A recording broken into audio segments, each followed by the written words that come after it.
구약성경 민수기서 15장 1절에서 21절입니다.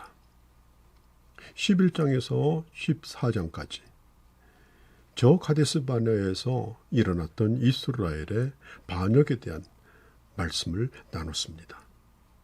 그리고 15장에 잠시 숨을 고르고 그리고 16장에서 이 고라의 자손의 반역이 연속해서 이어지게 되어집니다. 15장은 하나님 앞에 제물을 드리는 규정이 나오고 있죠. 시내산을 출발한 이후에 이스라엘 백성은 무려 10번도 넘게 불신과 불만과 원망의 반역을 행했습니다. 특별히 카데스 바네아에서 정탐꾼의 보고를 들은 백성들이 이제는 지도자를 세워서 애굽으로 돌아가자라고 하게 되어집니다. 그 일로 인해서 하나님께서는 애굽에서 나온 1세대 중에 여호수아와 갈렙을 제외한 모든 사람이 광야에서 다 죽은 후에야 하나님께서 가나안 땅에 들어가게 하겠다라고 말씀하십니다. 자, 15장의 말씀은 이런 이스라엘의 불순종에도 불구하고 하나님의 언약은 끝나지 아니하며 그 언약은 반드시 이룰 것을 말씀하고 계시죠. 2절과 18절 말씀을 봅니다. 너희는 내가 주어서 살게 할 땅으로 들어가서라고 말씀하고 또 너희는 내가 인도하는 땅에 들어가거든 이라고 말씀합니다. 비록 죄인들이 가나안 땅에 들어가지 못하고 광야에 묻힌다 할지라도 하나님께서는 그 다음 세대에게 반드시 그 약속을 이루어 주실 것을 약속하시고 그리고 제사의 규정을 주님께서 제정하십니다. 사실 이 제사의 규정은 광야에서 필요한 것이 아니라 40년 후 가나안 땅에 들어가게 되었을 때 지켜야 하는 것들입니다. 광야로 다시 돌아가야 되는 절망적인 상황 가운데서도 하나님은 그 다음 세대가 가나안에 들어가서 드려야 될 예식에 대한 말씀을 다시 한번 하고 계신 겁니다. 그 땅에 들어가서 제물을 드릴 때 그 땅에서 나는 곡식 가루와 기름과 포도주를 함께 드리게 될 거라는 거죠. 광야에서는 백성들이 농사를 지을 수 없기 때문에 곡식가루를 드리는 것이 불가능합니다. 그러나 정탐꾼들이 가나안 땅에서 가져온 거대한 포도송이가 보여주는 것처럼 이제는 그곳에서 포도주를 드리는 것은 문제가 되지 않습니다. 40년이 지난 후에야 지킬 수 있는 이 명령을 왜 지금 주시는 걸까요? 너희에게 주겠다고 약속하게 된 그 땅에 들어가게 되거든 이라고 확정을 해 두시는 겁니다. 물론 1세대가 광야를 방황하면서 죽는 일을 경험하겠지만 반드시 하나님의 약속이 이루어지는 날은 오게 될 거라는 거죠. 1절과 2절을 봅니다. 하나님께서 이스라엘 백성이 하나님의 주어서 살게 될 땅에 들어가서 제사를 드리게 될 터인데 어떻게 해야 될지를 가르쳐 주고 있습니다. 여러분, 소망은 지금의 시련, 지금의 역경, 지금의 절망을 이겨낼 수 있는 그런 힘이 되어집니다. 이 소망 때문에 1세대는 광야 생활의 어려움에 굴하지 않냐고 비록 자신들은 가나안 땅에 들어가지 못한다 하더라도 자기들의 다음 세대, 2세대가 믿음으로 서도록 하나님의 말씀으로 잘 훈련하고 도울 수 있는 그런 기회를 또 한 번 주시는 것입니다. 그래서 1세대와 2세대가 이 광야에서부터 힘써서 하나님 앞에 어떻게 예배를 드려야 되는가 하는 것을 배우는 것은 매우 중요한 것입니다. 자, 민수기 맨 마지막에 기록해도 될 만한 것이겠죠. 그러나 예배를 드리는 것은 그만큼 중요합니다. 우리가 구원받고 하나님의 백성으로 살아가는 그 존재 이유가 하나님을 예배하는 삶을 살기 위해서입니다. 4절과 5절에 제물을 세 종류로 분류하고 있죠. 4절과 5절에 어린 양, 그리고 6절, 7절 완전한 성장한 순양, 그리고 8절에서 10절 수송아지입니다. 먼저 어린 양을 제물로 드리는 경우는 16kg 이상이 되는 그런 1년 된 양입니다.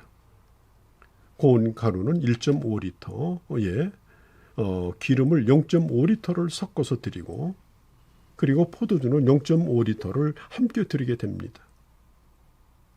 만일 이 순양이 이 제물은 34kg 정도의 무게인데 고운 가루와 기름과 또 포도주의 양도 비례해서 그 무게에 따라서 요구하십니다. 3리터에 고운 가루 0.8리터의 기름을 섞어서 드리고 또 포도주 0.8리터를 또 함께 드립니다.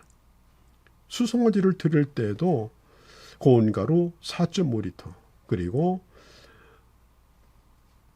기름을 1리터를 섞어서 포도주 1리터와 함께 그렇게 드리게 하셨습니다. 자, 제사에 대한 이런 구체적인 의미를 우리는 사실 다 알 필요가 없습니다. 그러나 분명한 이유가 3절 하반절에 나옵니다. 하나님께 향기롭게 드릴 때라고 말하고 있습니다. 이것은 하나님 앞에 드려지는 향기로운 냄새입니다. 후각적인 그리고 부드러운 맛, 미각적인 그런 구체적인 제물의 개념을 가지고 있습니다. 마치 하나님 앞에 이 예물을 드리는 것은 하나님께 식사 대접을 해 드리는 것처럼, 이런 하나님께 식탁을 차려 드리는 것처럼 그런 의미를 가지고 있죠. 보통 우리도 고기만 먹지 않고 밥도 먹고 또 마실 것도 마십니다. 또 곡식도 먹습니다. 채소도 먹습니다. 그래서 골고루 차려서 식사를 하게 되어지죠. 자, 이스라엘 백성들은 고기만 하나님 앞에 드리는 것이 아니라 그들이 노동의 결실로 얻어진 것을 가지고 나와서 이 신령한 식탁을 차려 드리게 하는 것입니다. 그리고 이 식탁은 하나님과 하나님의 백성과의 사귐의 시간입니다.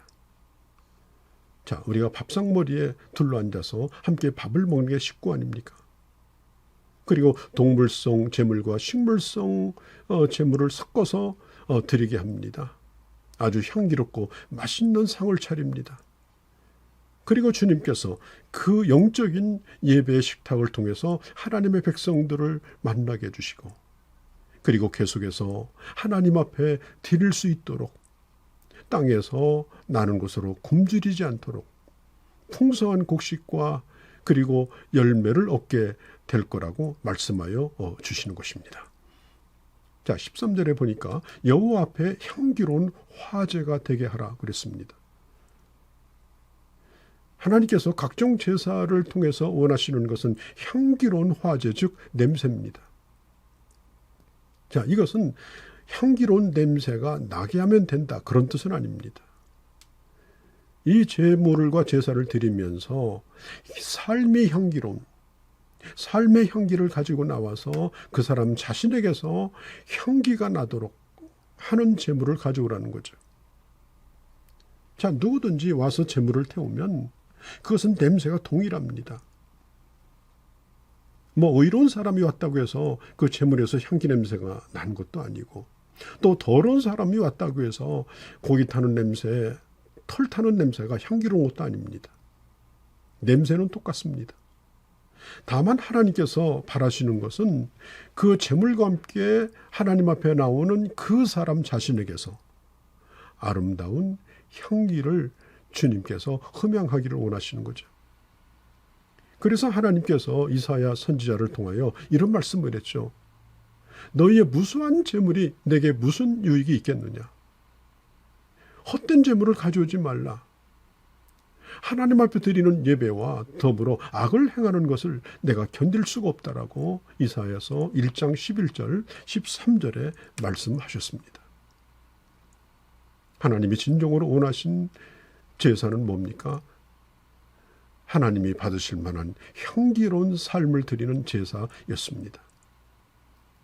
하나님은 주일에만 존재하는 하나님이 아닙니다. 월요일부터 토요일날까지 우리 삶의 모든 순간, 모든 삶의 현장 속에서 주님은 우리의 삶을 제물로 받기를 원하시는 겁니다. 오늘 여러분들에게는 어떤 냄새가 납니까? 향기롭지 못한 말, 향기롭지 못한 습관, 다른 사람을 고통스럽게 하는 그런 냄새는 아닙니까? 자, 우리는 주기도문을 통해서 배우는 것처럼 일용할 양식을 매일 우리는 구해야 합니다. 또 그 양식을 먹는 시간이 음식만 먹는 시간이 아니라 그 시간이 바로 감사의 예배가 되어야 합니다. 식탁에 올라온 식사를 통해서 하나님이 주신 것에 감사의 제사를 드리는 그런 제사가 되도록 삶을 통해서 범사에 하나님 앞에 영광을 돌리는 그런 주님의 자녀들이 되어지시기를 바랍니다.